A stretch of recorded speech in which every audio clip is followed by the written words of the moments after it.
ایک بیٹی ماں کو کہہ رہی تھی بھوک نہیں، اور ماں کے آنسو ایسے گر رہے تھے۔ بیٹی ماں سے کہہ رہی تھی بھوک نہیں، اور ایسے اس کے آنسو گر رہے تھے۔ میرے نبی سے پوچھا گیا یا رسول اللہ قیامت کب آئے گی؟ آپ نے کہا اللہ کو پتہ۔ کہا کوئی نشانی بتا دیں؟ کہ جب ماں کو ذلیل کیا جائے گا آ جائے گی۔ میرے نبی نے چونکہ ماں کو دیکھا ہے ابا کو دیکھا نہیں، اور 6 سال کا زمانہ گزرا ہے، 6 دن کے بعد آنسو ختم ہو جاتے ہیں، چاہے ماں مرے چاہے باپ مرے۔ ہفتے بعد کبھی کبھی رونا آتا ہے، 2 ہفتے بعد رونا بھی چاہو تو رونا ختم ہو جاتا ہے۔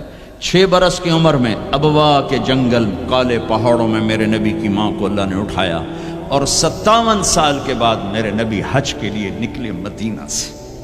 12,000 کا قافلہ چلتے چلتے چلتے ابوا میں کچھ 70,000 ہو چکا ہے، اور آپ اپنی اونٹنی پہ سفر پر ہیں، راستے پر ہیں۔ آگے ابوا کا چھوٹا سا گاؤں ہے جہاں سارے قافلے نے ٹھہرنا ہے۔ آپ نے اپنی اونٹنی کو یوں موڑ دیا پہاڑوں میں۔ قریب کے لوگوں کو پتہ ہے کہاں جا رہے ہیں، باقی تو سب نیا مجمع ہے، وہ کہہ رہے ہیں کہاں جا رہے ہیں کہاں جا رہے ہیں۔ آپ اپنی اونٹنی کو اندر چلتے چلتے چلتے چلتے چلتے چلتے ایک جگہ اونٹنی کو بٹھایا۔ ایک پہاڑ ہے 70-80 فٹ اونچا، اس پہاڑ پر چڑھے۔ وہاں ایسے ہی چوکور سا میدان ہے، باقی سارے پہاڑ یوں ہیں۔ سن 2000 میں بھی اماں آمنہ کی قبر کی زیارت پہ گیا تھا، جو میں وہاں میں تمہیں کیا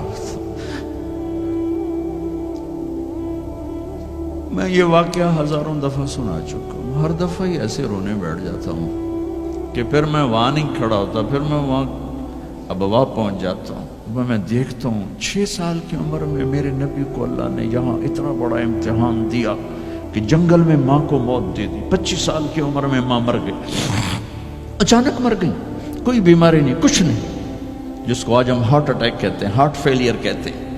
اتنا آخری جملہ کہا کل حی میت و کل جدید بال وقد ولدت طہرا۔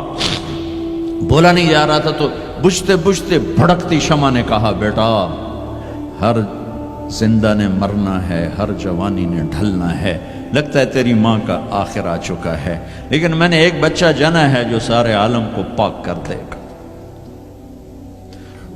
اور شمع خاموش ہو گئی۔ کس طرح انہیں دفن کیا، میں وہاں کھڑا یہی سوچتا رہا کہ یہاں قبر بنائی کیسے ہوگی۔ تو پتھر ہیں، کوئی لوگ گزرے ہوں گے یا پتھر جوڑ کے۔ جب ایمن نوکرانی ساتھ ہیں، وہ ان کو لے کر نیچے اتری، اونٹنی کے قریب پہنچی تو آپ نے ہاتھ چھڑایا اور پھر بھاگے، پہاڑی پہ چڑھ گئے۔ ایمن پیچھے گئیں تو وہ منظر تھا کہ شاید اس وقت عرش بھی رو رہا ہوگا کہ اللہ کے نبی نے ماں کی قبر کو چمٹایا ہوتا سینے کے ساتھ، قبر پہ ایسے گرے پڑے تھے۔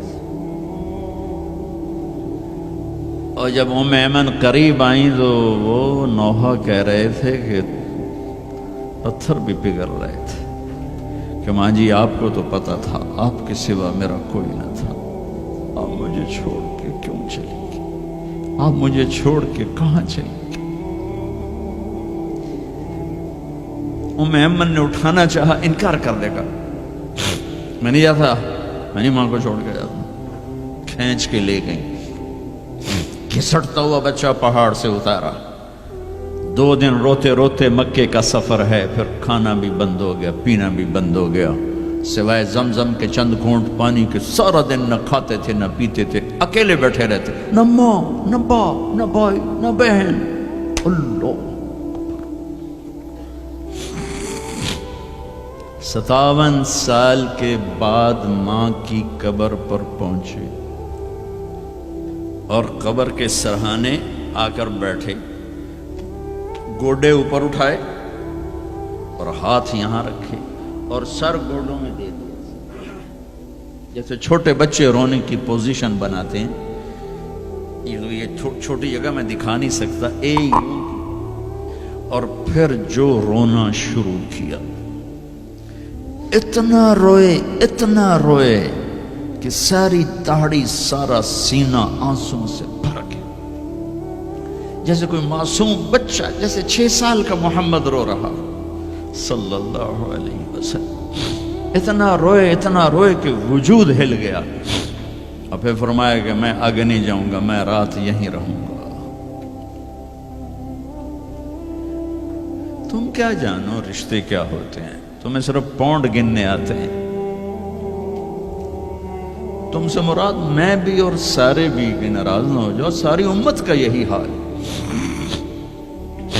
رات وہاں گزاری، ہائے کیا کہہ رہے ہیں، کاش میری ماں کبھی ہوتی، میں ایسی خدمت کرتا کہ بریڈ فورڈ والے بھی یاد کرتے ہیں، میں ایسی خدمت کرتا کہ میں عشاء کی نماز کے مصلی پر کھڑا ہوتا اور سورۃ فاتحہ پڑھ رہا ہوتا، اور پھر ادھر سے میری ماں کہتی محمد، تو میں نماز توڑ کے کہتا لبیک اماں جی،